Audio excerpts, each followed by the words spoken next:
Hello everyone and welcome back to another video on my channel PokePidge. This is the fourth and final part into my trailer analysis series for Pokemon Sword and Pokemon Shield. We've already talked about the gameplay trailer as a whole, the new Generation 8 starters, and of course the Galar region map. If you want to check out any of those videos, please do so. Today however, I want to talk to you about one certain shot in the gameplay trailer, and that is this hill figure here. So without further ado, let's get into it. I have come up with 4 options of what this could be, ending with the most likely. To kick things off though with the least likely option, this could be a depiction of the Generation 3 legendary Groudon. The similarities here are the fact that it's got a spiky tail, it seems to have 2 sort of spikes coming out of either side. It is breathing fire, even though Groudon is not a fire type, it's just synonymous with fire and earth and ground and lava and all sorts. Its primal form can be a fire type, so that could be where this comes into it. Its size is similar to when it is seen in the anime, because for some reason it was huge. And lastly, the eye on the head could be a sort of reference to the Omega symbol for Omega Ruby and the primal version of Groudon. Although to be honest, out of everything I'm going to say in this video, that is the least likely. We've got more chance of Brexit actually happening on March 29th than this being Groudon. But anyway. The factors against it are that its arms are way too small, it's got a spiky back which Groudon doesn't, its tail is too small, and the eye on his head just doesn't really work, to be honest. But apart from that, yeah, it could be Groudon. Really don't think so, but you never know. Moving on to option 2, and this could be a person with a sword and a shield. It looks like a sword with the handle coming out of it on its waistline. Although with the shape of it, it looks more like Kylo Ren's lightsaber. But anyway, the top part on its right arm, left as we look at it, could be holding that shield. That's what a circular thing could be. It would fit in with the theme of the region and of course the Generation 8 game titles of Sword and Shield. And the little things down below could be Meltan. The size would be representative of a Meltan to a human being. However though, the downside to this theory and this option is that this is clearly a Pokemon. It's not even holding the shield there, it's just sort of hovering next to it. Its sword could well be put away on something around its waist, but still doesn't make up for the fact that it's not actually holding this shield. The little figures are more likely to be people, so this doesn't actually add up. Its feet are too big for it to be a human being for a start, and of course, again, just going back to that one eye. It's got one massive eye on its head. Unless you're Leela from Futurama, this does not count.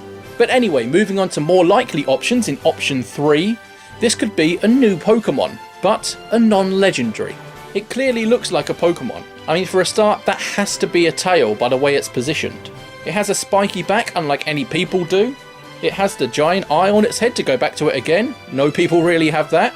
I'd like to point out the fact that it's got one arm bigger than the other, and I have absolutely no idea why, considering the feet are the same size, so it can't be a perspective thing, one closer than the other. It just looks a bit strange.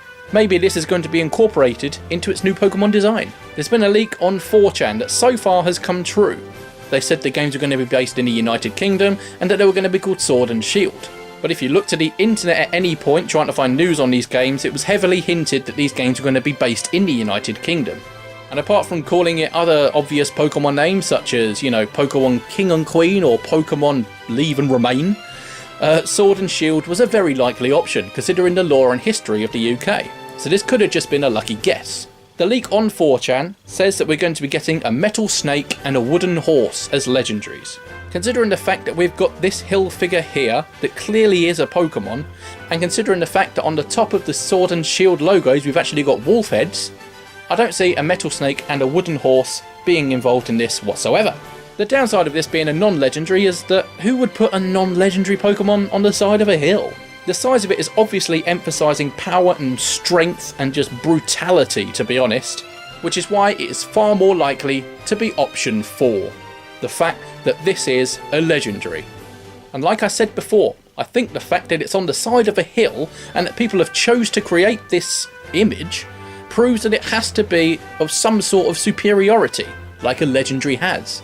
I don't know if it's going to be a box art legendary because it's on the map, so it's not specific to one game, it's specific to both games. So it could just be like the counterpart of, you know, Rayquaza or Giratina or Kyurem. I think that it's potentially a new fire and electric type. Fire, obviously, because the trail is coming out from what we can imagine is its mouth, breathing fire there, with what looks like thunderbolts coming out of it. The thunderbolts may be an electric reference, might not be, but with the spiky bit on its head and the spiky back and the spikes coming out of the tail, I think it's just proved the jagged nature of an electric type could be prominent in this Pokemon. I just imagine that it would have had to have been beaten and banished somehow, because obviously a Pokemon of that power would still be around today, and a thriving region wouldn't be allowed to prosper. Maybe the two legendaries of the box art came along and just got rid of it. It would be quite weird to see two box art legendaries actually working together to defeat someone, but still, it'd be pretty cool. The feet though are intriguing. It's not just the size of them, it's also the shape. Massive triangular feet. People have gone through the effort of trying to make hands with fingers or claws, whatever you want to call them. So why on earth have we got giant feet which are 3/4 the size of the leg, don't have any sorts of toes or anything, and they're just triangular shaped? I'm sure we'll find out soon enough. But basically, to summarise, I firmly believe this is a legendary Pokemon.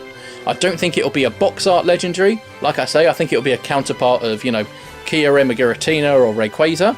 It's going to be the third of a sort of triangle-based group of legendaries, and it was alive some time ago. It got banished somehow by other legendaries, I can assume. People tried to depict this scene on the side of a hill, not just a Pokemon, the entire scene, and it has stayed in the region for a very long time. But yes, I am pretty sure that is what we are going to get. But for now, everyone, thank you for watching my entire series. If you've missed a few episodes, do feel free to go back. If you enjoyed the series, why not watch through it again? If you have different thoughts to me, let me know. I'm sure you do. Like, share and subscribe. Put in the comments down below what your opinions are, whatever you want to do. But until next time, thank you for watching this series. I'm sure there'll be more Generation 8 videos to come next time we see any more footage. But until then, I'll see you guys later.